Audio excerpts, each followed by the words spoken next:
Ah, Commander. Vork, what do you have for me?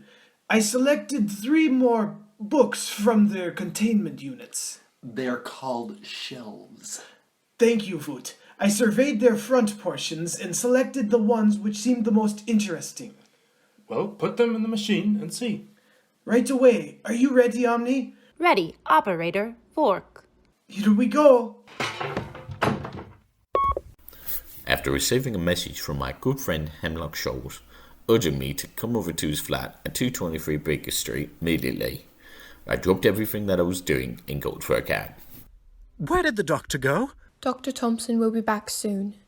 What about my leg? It's almost off. No need to worry about infection. Okay. I paid the cabbie and dashed in the door and up the stairs to the flat, where Shoals was seated in his chair. Thompson, please, have a seat. What is it, Shoals? I must urgent matter, Thompson. But first, care for a cigar? No, thank you. Well, perhaps you can get me one. They're in the box over on my desk. He indicated their location with his finger and twisted to the other side of his chair, retrieving his revolver, which was beginning to polish.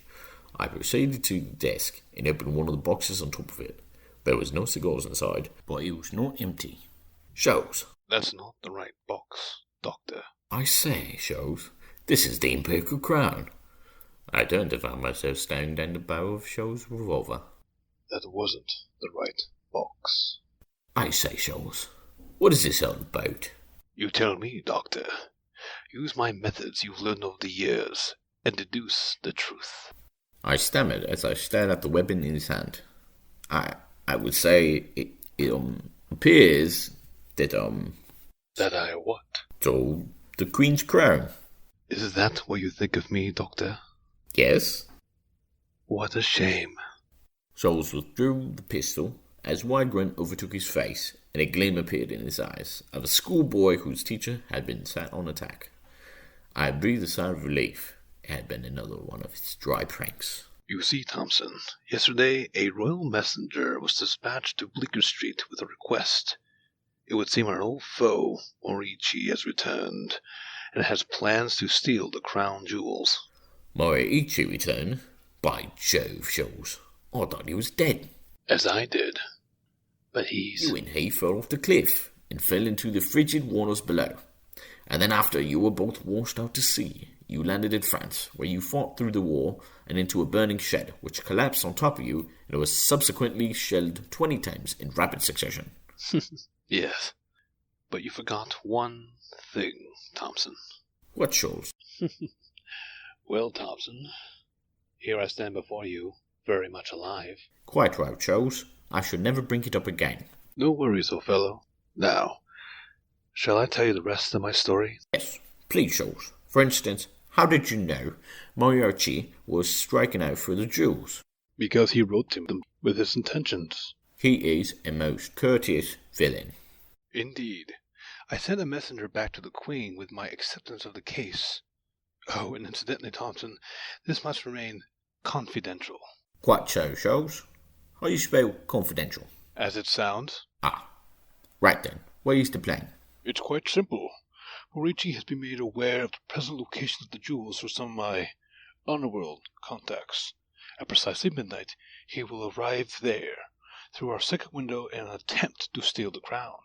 I will be waiting behind the curtain of the first window with my revolver, and we shall catch him in the act. But how do you know all this, Shoals? What if he came in the first window, or even the door, or your bedroom window, and in through the bedroom door? I have made a careful study of the criminal mind, Thompson. Believe me, I know his exact plan. But in the event I don't, that is why you are here. What do you need me to do, Shoals? Go to that corner. Righto. Now? Simply look to your right, and then to your left. Why, there are 2 cords, Shoals. Follow the cords. By Jove! Shoals, there are 2 anvils hovering above both doors I just mentioned. But did you notice either when you entered the room? No. Exactly. Then neither will Moriichi. Remarkable. What shall we do now, Shoals? Now, good doctor, we wait. We waited for 8 hours, and precisely at stroke of 12, a figure appeared at the second window, triggered the locks, and pried the window open. The figure crept in and over to Shoals' desk. He opened the box containing the crown, and then... I got you, Morichi! Holy crap, Shoals! What? You just shot him dead! Yes? Sure you're going to turn him over to the police. No. Then what? I don't have much time to explain my actions, Doctor. Needless to say, being a consulting detective doesn't nearly pay as well as it used to. What are you talking about, Shoals? Just this. There was no follow-up. Shoals stared at me for a moment, and then grabbed the box from Moriarty's hands and ran off with it. That was the last time I heard of Shoals. I returned home that night, greatly distraught over the flight of the man who was once my friend.